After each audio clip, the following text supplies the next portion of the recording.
नमस्कार. प्राध्यापक डॉक्टर सुरेश मेणे लिखित मनाचे श्लोक अध्यात्माची पाऊलवाट या पुस्तकाचे क्रमशः वाचन. आजचा भाग. नव्हे सार संसार हा घोर आहे, मना सज्जना सत्य शोधून पाहे. जनी विष खाता पुढे सुख कैचे, करी रे मना ध्यान ह्या राघवाचे. या श्लोकामध्ये समर्थांनी प्रपंचाचा फोलपणा सांगितला आहे. संसार हा सुखदायक नसून तो दुःखदायक आहे हे समर्थांनी आपल्या लक्षात आणून दिले आहे व मनाला प्रार्थना केली आहे की यातील सत्य तू शोधून काढ व समजून घे. संसारात असलेला माणूस हा त्यात गुंतून पडतो. तरुणपण, लग्न, मुलं बाळं, त्यांचे शिक्षण, स्वतःची नोकरी, व्यवसाय, मुलांची लग्न, नातवंड, स्वतःचं आजारपण, म्हातारपण आणि शेवटी येणारा मृत्यू हा सर्वसामान्य माणसाचा जीवनक्रम होऊन बसतो. या पलीकडे जाऊन काही वेगळे करण्याची क्षमताच तो गमावून बसतो. अगदी तारुण्यात असलेला माणूस पाहता पाहता केव्हा वार्धक्याकडे झुकतो ते त्याला देखील कळत नाही. शेवटी त्याला संसार फोल आहे, आपण एवढे दिवस यात गुंतून पडलो, शेवटी हाती काही आलं नाही हे समजतं. पण तेव्हा उशीर झालेला असतो.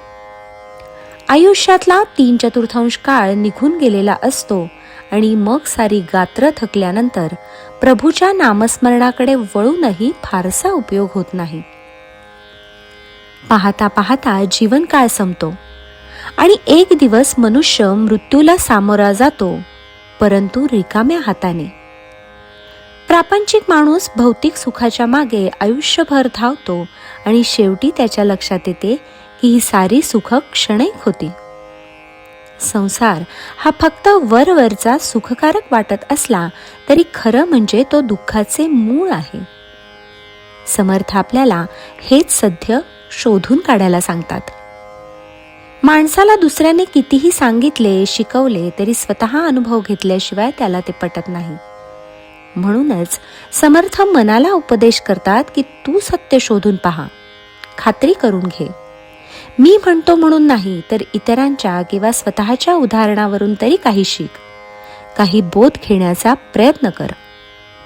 हेच समर्थ उदाहरण देऊन पटवून देत आहेत की जनी विष खाता पुढे सुख कैचे.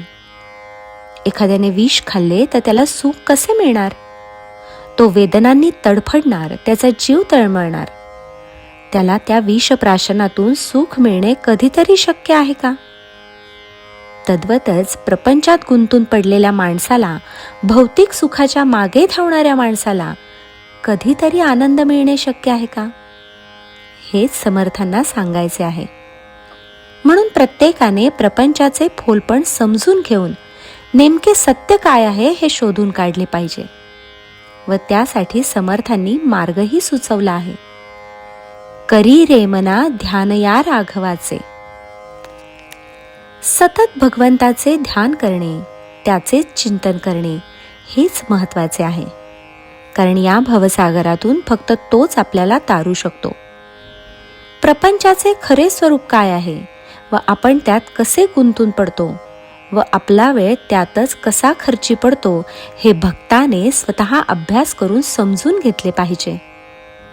त्याकडे डोळसपणे पाहिले पाहिजे आणि आपले सर्व चित्त राघवाकडेच ठेवले पाहिजे.